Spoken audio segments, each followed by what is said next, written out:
സ്നേഹം വല്ലാത്തൊരു മരം തന്നെ. ഇല വീണാലും ചില്ല വീണാലും കായ് വീണാലും മുളയ്ക്കും.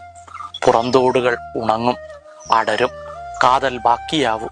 സ്നേഹം വല്ലാത്തൊരു മുള്ളു തന്നെ, വിഷമുള്ളു.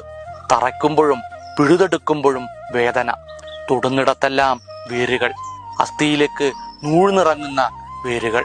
സ്നേഹം വിചിത്രമായൊരു വൃക്ഷം തന്നെ. തഴച്ചു നിൽക്കുമ്പോൾ കടപുഴകും, പട്ടുപോയെന്ന് തോന്നുമ്പോൾ കായ്ക്കും, മുറിച്ചു മാറ്റിയാലും പൊട്ടിക്കിളർക്കും.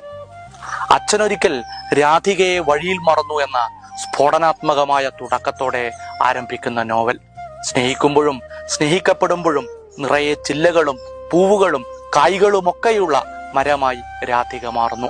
എന്നാൽ സ്നേഹിച്ചവർ തന്നെ അവരുടെ ചില്ലകൾ ഓരോന്നോരോന്നായി വെട്ടിമാറ്റുന്നു. തായ്തടിയിൽ ആഞ്ഞാഞ്ഞു വെട്ടി ഒരിക്കലും ഉണങ്ങാത്ത മുറിവുകൾ ഉണ്ടാക്കുന്നു.